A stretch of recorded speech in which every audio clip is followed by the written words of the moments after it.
Ce qui est vraiment dingue, c'est que les stations de métro sont tellement connues et tellement belles qu'il y a même des tours qui se font pour visiter ces stations-là, alors qu'il suffit simplement de prendre un ticket de métro et de filer pour aller voir.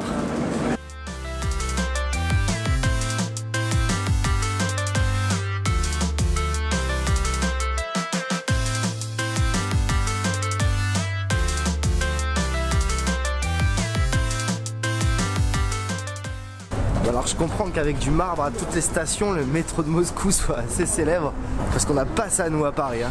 Oh. Ok, donc c'est ça le premier effet que ça fait quand tu arrives sur la place rouge.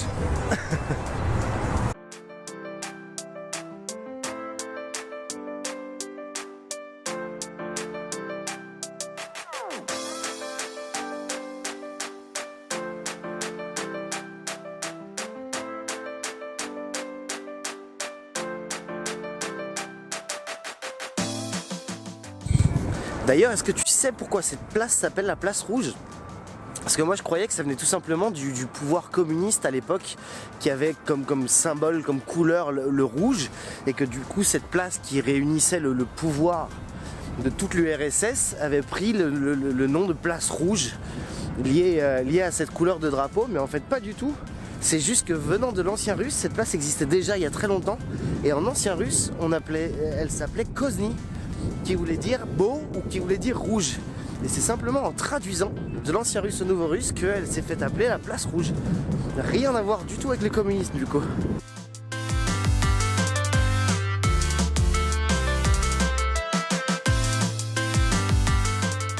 Et bah bien super. Voilà comment lier l'utile à l'agréable. Un petit marché de Noël juste à côté de la place rouge.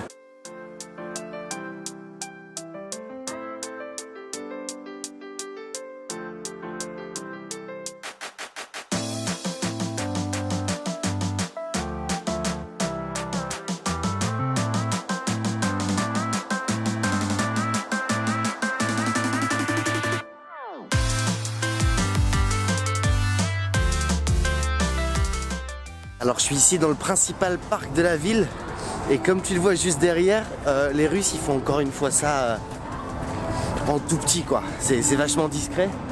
Il y a 1, 2, 3, 4, 5, 6 x 4, 24 colonnes, 7 grandes portes pour rentrer. Ouais, c'est tranquille ou quoi, pas trop d'ornements.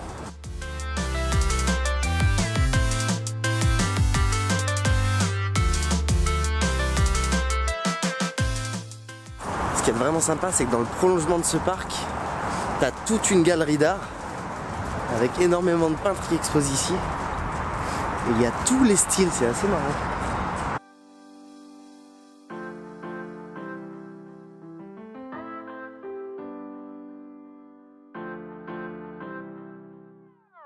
Et pourquoi j'ai choisi de venir dans ce parc? C'est pour ça. C'est des bateaux qui font des croisières comme on peut avoir sur la Seine pour découvrir Moscou. C'est 2h30 de balade, ça coûte moins de 10 €. Et quand on a quelques jours pour découvrir Moscou, vu la dimension de la ville, je trouve que c'est une super bonne idée.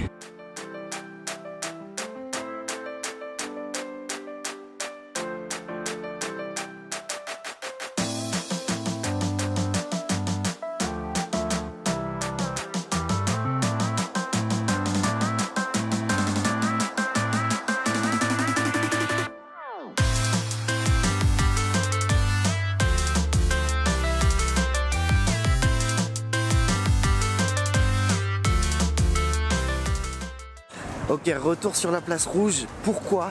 Tout simplement parce que le premier jour j'étais arrivé ultra tard et c'était assez difficile de visiter. Mais s'il y a bien deux choses qu'il faut aller voir quand tu es ici à Moscou, ça va être la cathédrale juste derrière, la cathédrale de Basile le Bienheureux, qui est le monument le plus célèbre, le plus emblématique de toute la Russie je pense. Et également un deuxième qui est juste là, qui est le mausolée de Lénine. C'est là où repose son corps, et ce qui est vachement curieux, ce qui fait qu'il faut absolument aller le voir, c'est qu'en fait il a été totalement embaumé et donc son corps est exposé là et il n'a pas bougé d'un poil. Le mec est mort il y a presque 100 ans, il voulait une sépulture la plus basique, la plus simple qui soit, et finalement il est dans un mausolée sur une des places les plus célèbres du monde et on peut aller le voir, c'est gratuit. Par contre, interdiction d'amener un appareil photo, une caméra, donc je pourrais pas te montrer, mais je te conseille vraiment d'aller voir. Pour la cathédrale, faut pas forcément réserver, mais en tout cas faut y aller assez tôt.